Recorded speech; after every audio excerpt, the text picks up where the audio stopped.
안녕하세요. 사연을 처음 써보는 입장에서 얼마 전 시어머니와의 관계에서 황당한 일을 겪어 용기 내어 사연을 보내게 됐습니다. 어떻게 보면 제 인생에서 꽤나 큰 에피소드라고 할 수 있는데요. 어떤 사연인지 여러분과 함께 나눠볼게요. 저는 사회생활 하면서 우연히 듬직한 남편을 만나 가정을 꾸리게 됐습니다. 저희 둘이 결혼을 결정한 뒤로 양가 부모님께 인사를 드리고 상견례를 하는 자리까지 모두 다 순조롭게 마칠 수 있었어요. 그리고 각자 부모님들이 그렇게 까다로운 편은 아니라서 저희는 남들에 비해 결혼을 참 쉽게 한 케이스였습니다. 저나 남편이나 경제력이 비슷해 집과 혼수 모두 처음부터 끝까지 저희 둘이 함께 마련을 했어요. 저도 남편도 둘 다 소박한 성격들이라 그렇게 과하지 않게 저희 수준에 맞춰서 소소하게 신혼집을 꾸몄습니다. 양가 부모님들께서도 한 번씩 와서 보시고는 과하지 않게 잘 꾸몄다며 만족스럽다는 식으로 표현을 다 해주셨죠. 그렇게 결혼을 순조롭게 하고 나서 저희는 알콩달콩 재미있게 살았습니다. 서로 직장도 계속 다니면서 맞벌이로 열심히 살았고 너무 사랑해서였을까요? 제가 얼마 안 가 임신을 했는데 한두 명도 아닌 세 쌍둥이를 한 번에 임신을 하게 됐습니다. 처음에는 믿기지가 않았어요. 불안하기도 했고요. 전혀 예상하지 못했던 일이라 너무 당황스러웠죠.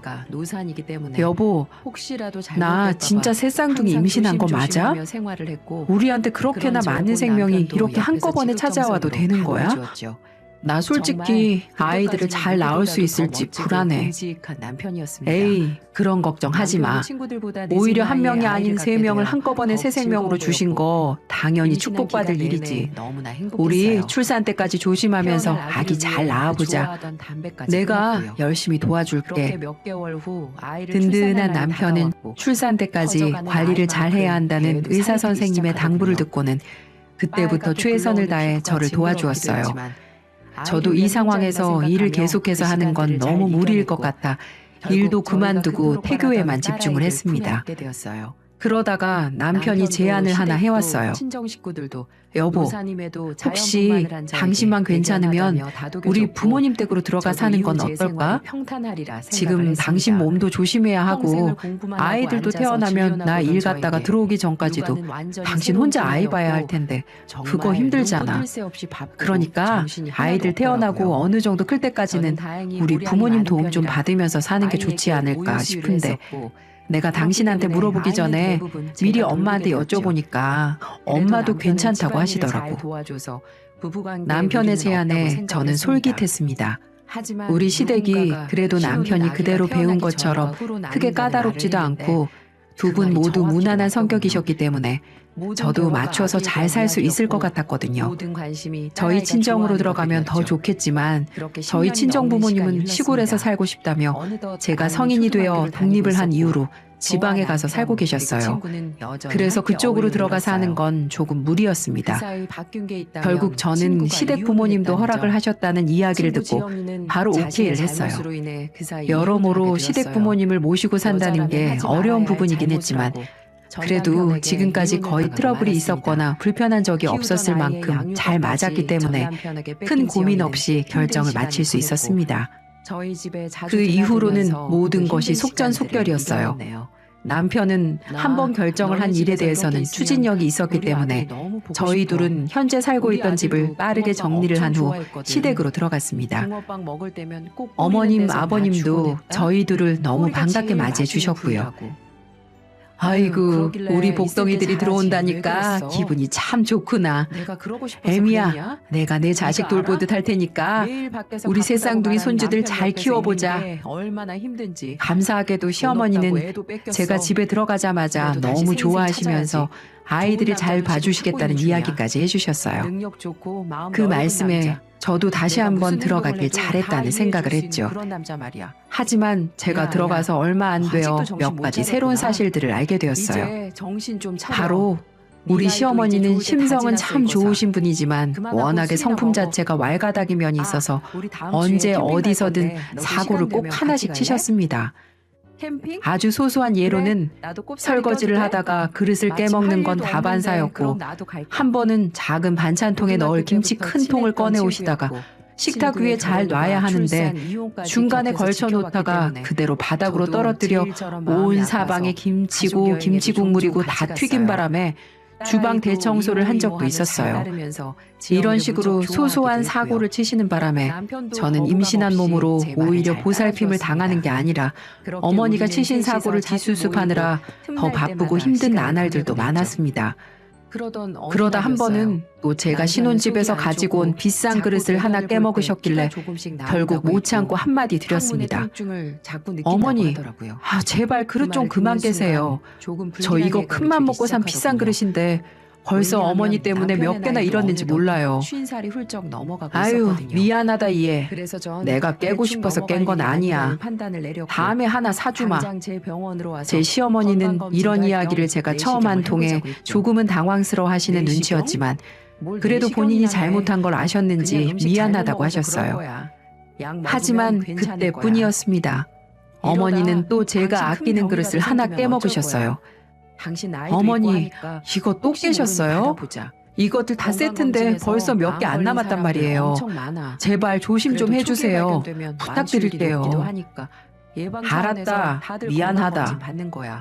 어머니는 이번에도 미안하다고 하셨지만 그 이후로도 그릇을 깨먹는 것뿐만 아니라 화분도 옮기다 깨먹으시고 빨래를 하기 위해 베란다에 있던 커튼을 다 꺼내던 도중 조심조심하게 꺼내는 게 아니라 그냥 막 우락부락하게 꺼낸 탓에 아예 찢어먹기까지 하셨어요. 그건 역시 저희 신혼집에서 가지고 온 얼마 안 된 거였기 때문에 저는 너무 아깝더라고요. 그때는 별말 없이 저도 모르게 한숨을 푹 쉬었는데 그게 어머님 눈에 엄청 거슬리셨나 봐요. 제가 몇 번 조심해달라고 말씀드리고 그때 한숨을 쉬었던 게 많이 서운하고 걸리셨는지 그때부터 저의 모든 행동에 다 핀잔을 주기 시작하더군요. 예, 애미야, 너 여태 빨래 안 돌렸니? 아니 거기 내가 모레 입고 나가야 할 옷 있으니까 미리 돌려놓으라고 아침에 이야기했잖니.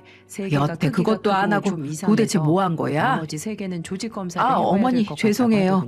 배가 좀 땡겨서 오전에 쉬고 제가 깜빡했네요. 얼른 돌릴게요. 까먹을 게 따로 있지. 에휴 참. 젊은 게 벌써부터 그렇게 건망증이 심하면 어쩐다니? 그러게 말이에요. 얼른 지금 돌릴게요.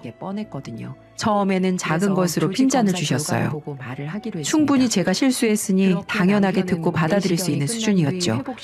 하지만 점점 어머니의 핀잔은 도를 넘어가기 시작했습니다. 예. 아니 지금 시간이 몇 시인데 아직까지 누워있어. 얼른 나와서 저녁 챙기지 않고 내 시아버지 남편 들어올 시간 다 돼가고 있는데 여태 그렇게 퍼질러 있니? 네 어머니 얼른 나가서 준비할게요. 배가 불러오면서 점점 배는 당겨오고 허리신경이 눌려 머리에다 다리 관절에다 안 아픈 곳이 없었던 저는 점점 살림이 버거워지기 시작했어요. 하지만 어머니는 남산만하게 불러오는 제 배는 보이지 않으시는지 점점 본인은 집안 살림에 손을 놓고는 저에게 다 몰아서 시키기 시작하셨어요. 그때부터는 진짜 서러움이 막 올라오더라고요. 그래서 한 번은 어머니께 울면서 막 뭐라고 말씀을 드렸었어요. 그날도 어머니는 집안일을 제대로 안 했다며 저에게 핀잔을 주셨었죠. 어머니 정말 너무하세요. 저 여기 들어올 때 뭐라고 하셨어요? 아이 낳고 기를 때까지 열심히 도와주시겠다고 하셨잖아요. 근데 저 이렇게 배 불러오고 있는 거 보이시면서도 집안일은 요즘 일체 손도 안 대시고 저만 왜 이렇게 부려먹으시는 거예요?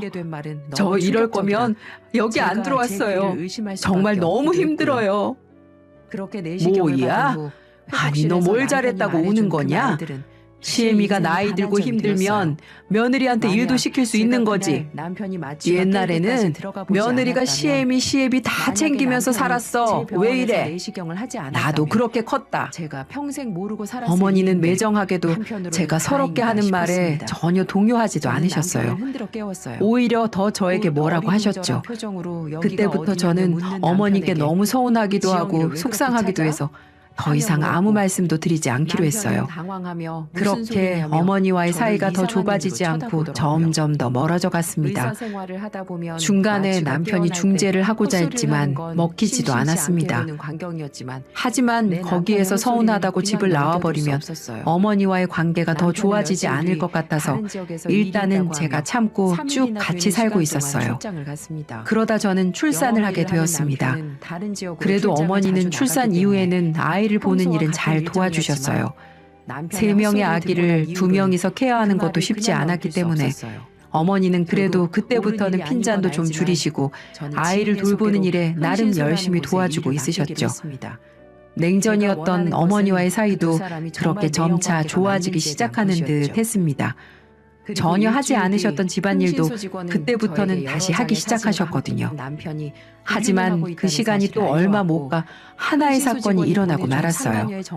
저희 어머니는 늘 사업에 대한 꿈을 가지고 있으셨거든요. 하지만 주변에서 다들 말리는 통에 시도도 못하곤 하셨습니다. 주변에서도 말릴 수밖에 없었던 게 어머니는 전혀 사업 재질이 아니셨거든요. 제가 초반에도 말씀드렸지만 워낙에 왈가닥의 남자 같은 성품으로 덜렁거리기까지 하니 그 성품으로는 밖에 나가 무언가를 성공적으로 하실 수 있는 분은 아니셨어요. 그런데 어디서 또 이상한 소리를 듣고 오셨는지 모르겠지만 어느 날 저에게 오셔서는 뜬금없는 사업 이야기를 꺼내시더군요. 예, 애미야, 나 사업 좀 해볼까 하는데 요즘 골프웨어 사업이 그렇게 잘 된다고 하더라고. 네 남편도 회사 다니면서 가끔 골프 배워야겠다고 말하는 거 보니 점점 골프하는 사람들이 늘어나는 것 같아. 그래서 말인데 이참에 나도 한번 해보면 어떨까? 어머니, 안 돼요.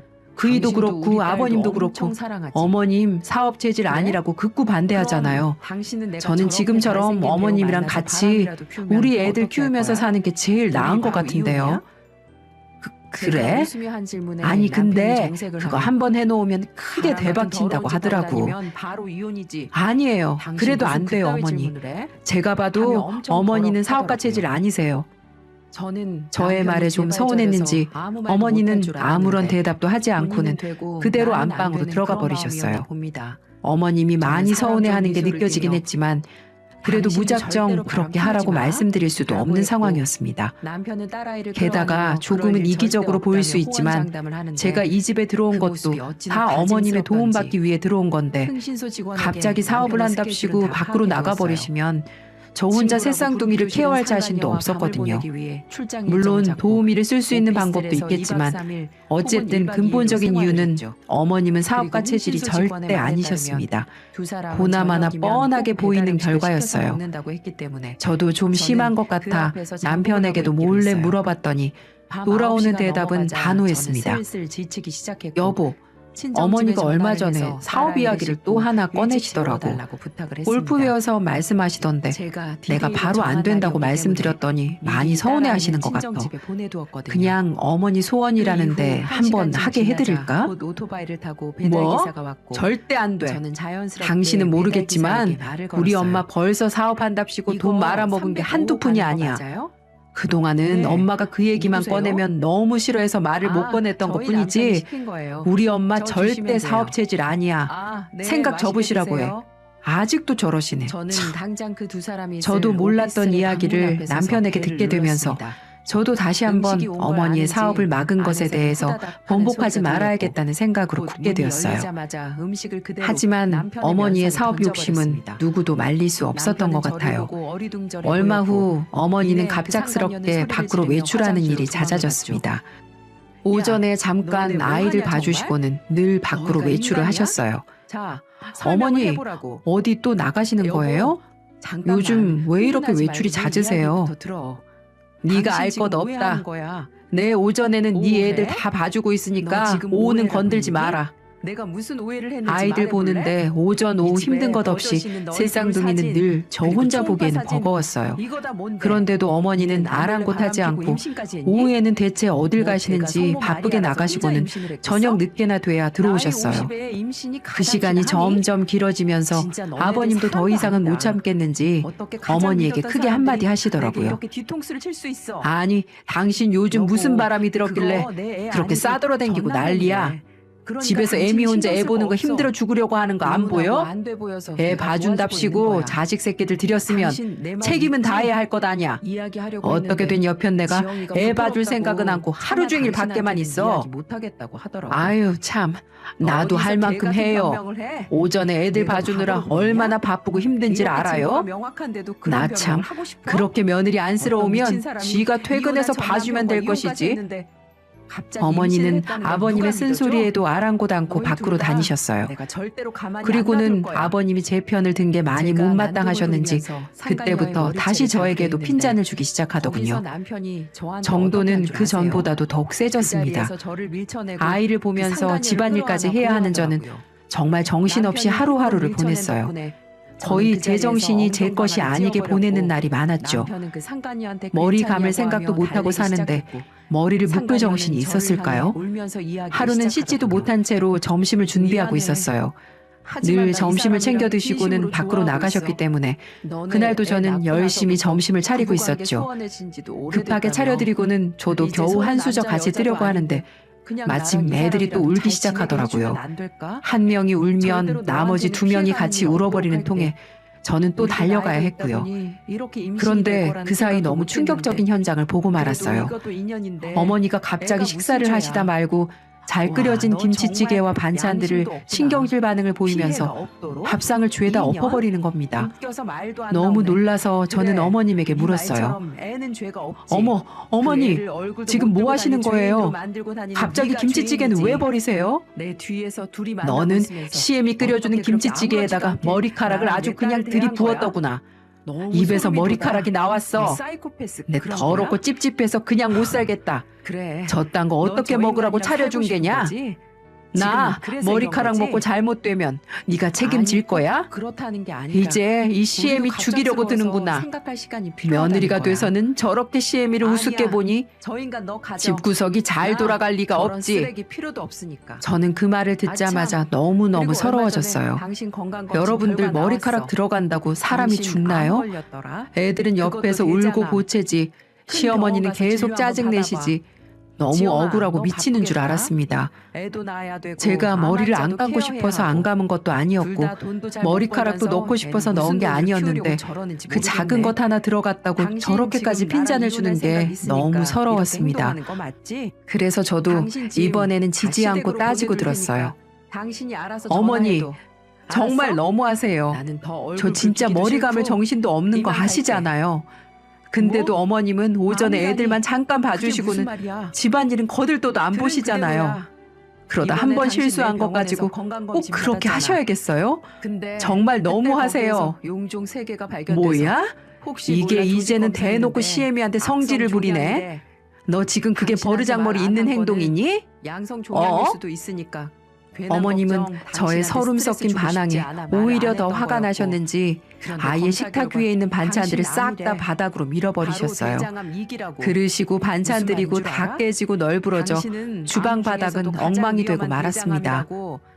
어머님은 처음에 그 소리 주방이 듣고 엉망이 당신 되어버린 걸 잘못될까 봐 보고도 한참을 울었었는데 또다시 집 밖으로 이제는 나가버리셨고요. 하늘에 감사해야겠네. 저는 그날 하루 참, 종일 울면서 그 그러길래 주방을 다 평소에 치웠고 병원 안 가고 서러움의 버틸 때부터 한계치에 다다라 알아봤지. 이 집안을 떠나버리고 아참, 싶었어요. 우리 딸이나 네 그렇게 뱃속에 있는 어머니와의 아이나 사이가 다시 정의가 심하게 자식이니까 틀어지게 되면서 둘다 유전 그때부터 조심해서 냉전은 살아야겠다. 점점 더 혹시 심해졌습니다. 알아? 너 나중에 그나마 나이 다행이었던 들었을 건 때 네 자식도 어머님이 똑같이 제 손주들 대장암이라도 예뻐하는 건 걸릴지. 있었기 때문에 나야 뭐 혼자 울면 벌어서 가서 애 하나 안아주고 키우는 거 일도 기저귀도 아니지만 갈아주시고 분유를 너처럼 일도 먹이시는 안 하는 것까지는 애랑 저 해주셨어요. 인간이랑 잘할지 하지만 딱 모르겠네. 그것뿐이었어요. 몸이 재산인 사람은 그렇게 몸 저는 다치면 시댁에 살면서 한순간에 끝이잖아. 가시방석 속에 사는 것처럼 아무튼 난갈 저의 테니까 새 쌍둥이 몸 조리 자식과 잘하고. 지내고 있었습니다. 어머님과의 관계도 좀처럼 좁혀지지 못하고 있었고요. 하지만 얼마 못 가 전세가 완전히 역전되는 일이 발생하고 말았어요. 그날은 갑자기 아버님이 노발대발하며 집 안으로 들어오셨습니다. 그리고는 외출 나가 안 계시는 어머님을 막 찾기 시작하더라고요. 그리고 그날 이놈의 여편네, 이 노망난 여편네 어디 갔어? 어머 아버님 무슨 일이세요? 어머님 오늘 나가셔서 아직 안 들어오셨어요. 어느 정도 뭐야? 해준다고 아직도 헛짓거리하러 밖으로 다니고 있다 이거야? 근데 이 여편네 이럴 줄 알았어. 기어이 또 사고 칠 줄 알았다고. 영문도 모르는 채 화가 잔뜩 난 아버님을 달래고는 전화도 받지 않는 어머님을 저희는 기다렸습니다. 그리고 몇 시간 뒤 어머님은 아무것도 모르는 채 집 안으로 들어오셨어요. 이놈의 여편네 도대체 밖에서 무슨 짓을 하고 다니는 거야? 뭐 하고 싸돌아댕기는 거냐고. 뭐 하긴 말했잖아요. 나도 마실도 다니고 내 인생 즐기면서 살고 싶다고. 뭐야? 뭘 잘했다고 따박따박 큰 소리야? 네가 그냥 마실만 나갔어?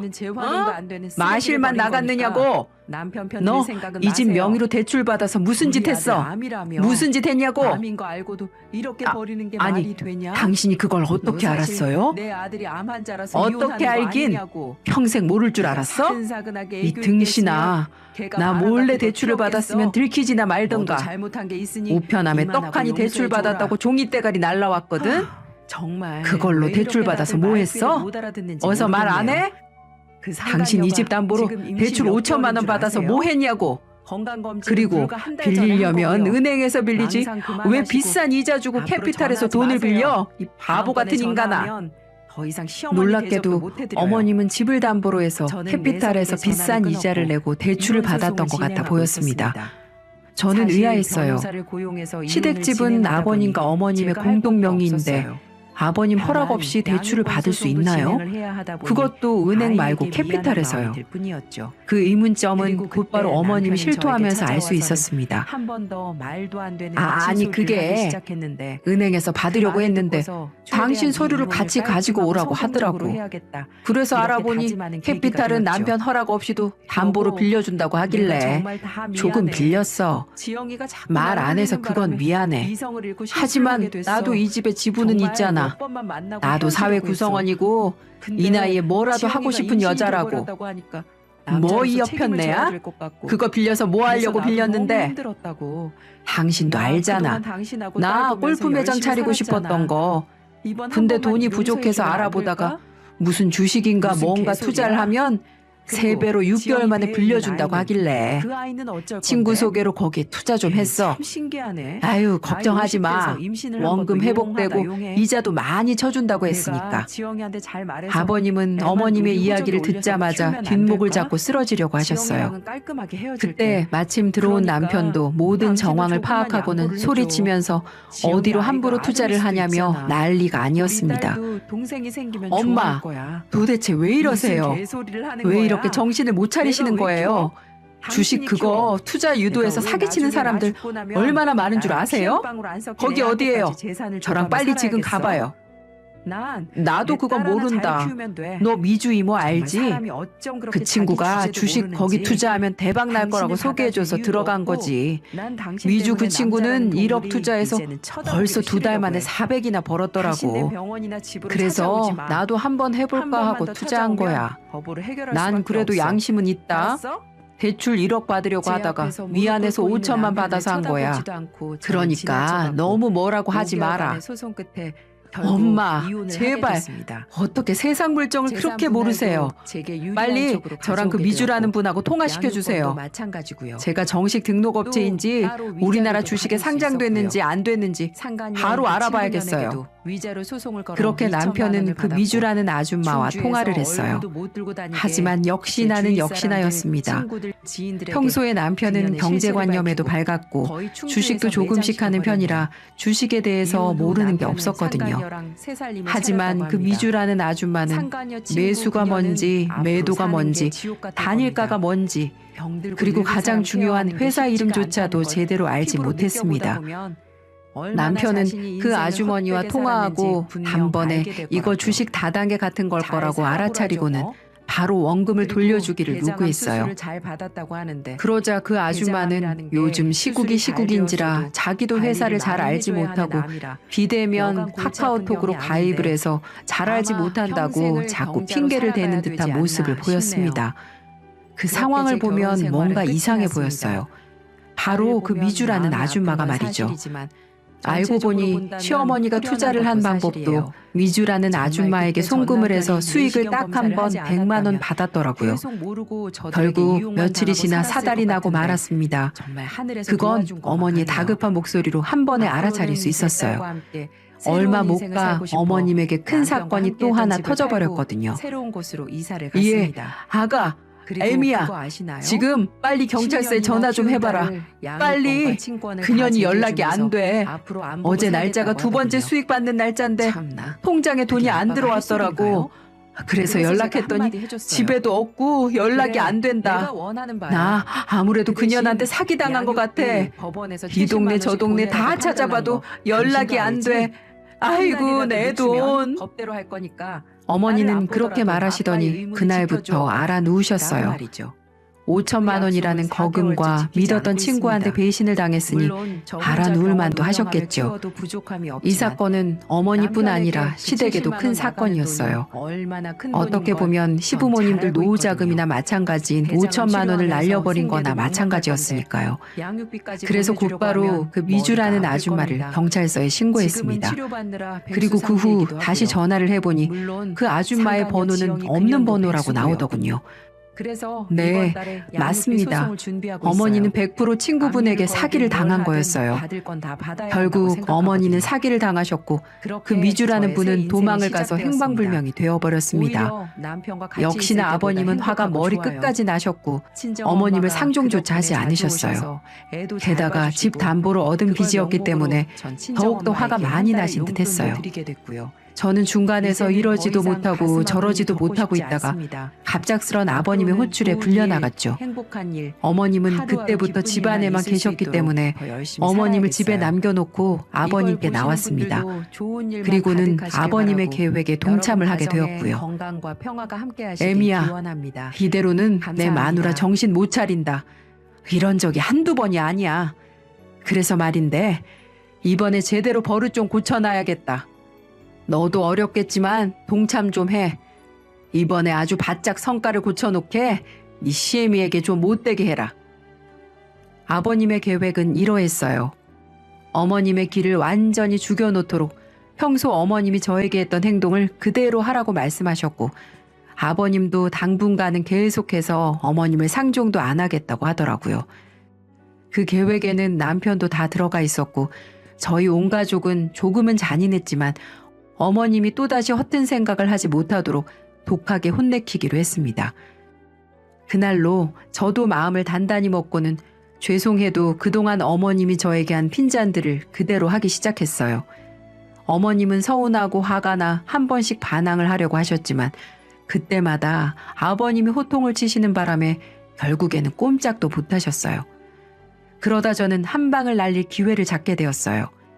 어머님은 그날 이후 완전 저 남편 시아버지에게 냉정할 만큼 무시를 당하셨는데 웬일로 어느 날 애들 돌보느라고 고생한다고 점심에 된장찌개를 끓여주시더라고요.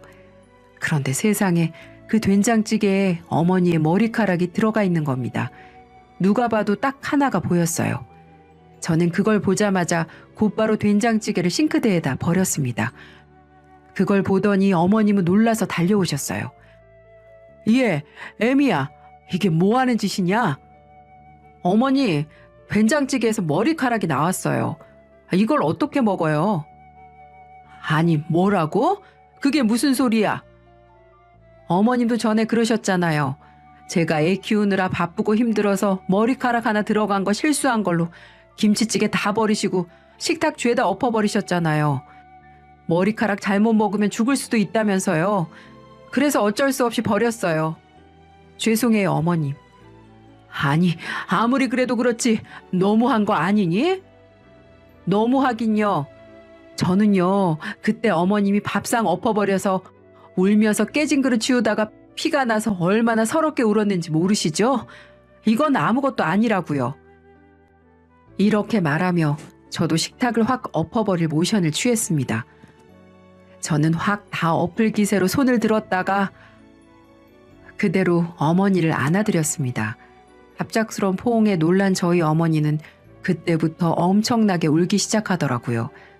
그 사건이 일어난 이후 차갑게 느껴질 정도로 시댁에서 무시를 받은 시어머니는 가슴에 맺힌 게 많았는지 제가 안아드리자 한없이 울기 시작하더군요.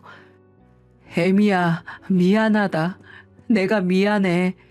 내가 노망이 났나 봐. 가족한테 피해만 끼치고 다 미안하다. 아니에요, 어머니. 저도 죄송했어요. 그동안 제가 좀 모질게 굴어서 많이 서운하셨죠? 아버님도 아들도 다 어머님 편이 아니라서 많이 외로우셨죠. 그건 어머님이 싫어서 그런 게 아니에요. 단지 어머님이 잘못에 대해 뉘우치길 바래서 아버님께서 잠시 고육지책으로 내놓으셨던 거예요. 어머님, 그 돈 아깝긴 하지만 다시 벌면 되고 돈보다도 이렇게 가족이라는 정이 더 소중하잖아요. 그러니까 이제는 기죽지 마시고 당당하게 어머니 예전처럼 생활하세요. 저도 너무 무례하게 행동해서 죄송합니다. 하지만 제 마음속에는 어머님은 제 유일한 시어머니세요. 그러니까 우리 같이 힘내요, 어머님. 고맙다, 고마워. 난 그런 줄도 모르고 얼마나 가슴 졸이며 요즘 살았는 줄 아니? 저는 그동안 아버님의 계획에 따르면서도 기죽고 사는 어머님의 모습을 보면서 너무 마음이 아팠어요. 하지만 확실하게 잘못을 깨닫기는 하셔야 했기 때문에 아버님의 계획에 따르다가 결국에는 안아드릴 수밖에 없었죠. 그런데 어머님은 저의 따뜻한 포옹에 더 위로도 받으시고 깨달은 게 많으신 듯 했습니다. 지금은 누구보다도 1등 공신으로 저와 새 쌍둥이를 잘 돌봐주고 계시고요. 아버님과도 잘 화해하셔서 다시 평화로운 가족의 모습으로 돌아오게 되었습니다. 그 사기를 치고 달아난 미주라는 분도 경찰서에서 사기로 지명수배를 내렸기 때문에 얼마 못 가 금방 잡혀 들어갔더라고요. 잡혔다는 소리를 듣고 경찰서에 가니 피해자분이 한두 명이 아니시더라고요. 들어보니까 그 미주라는 분도 남자를 잘못 만나 그 꼬임에 빠져 일을 저지르고 만 거였습니다. 참, 세상에 왜 이렇게 나쁜 사람들이 많은지. 결국 어머님은 피해 금액 한 푼도 돌려받지 못하고 그렇게 미주라는 아줌마가 구속이 되면서 사건은 마무리되었습니다. 하지만 그때는 우리 가족 모두 시어머님을 용서한 상태였기 때문에 크게 개의치도 않았습니다. 여러분도 잘 아시잖아요. 과거는 현재보다 중요하지 않다는 것을요. 앞으로는 며느리로서 옆에서 시어머님 잘 모시고 오래오래 사실 때까지 제가 어머니의 친구이자 며느리이자 말동무로 옆에 있어 줄 겁니다. 그렇게 울고불고 했던 시어머님과의 에피소드는 이렇게 막을 내리게 되었어요. 너무 밉고 서운한 시간들이 지나갔지만 또 어머님과의 큰 사건을 통해서 저희는 진짜 가족이 된 것 같아요. 지금은 어머니가 투닥거리면서 너무 잘 지내고 있습니다. 나중에 제 사연 영상에 올라오면 같이 영상을 보기로 했어요. 저희가 상처받지 않도록 많은 응원 부탁드립니다. 다들 파이팅 하시고요. 감사합니다.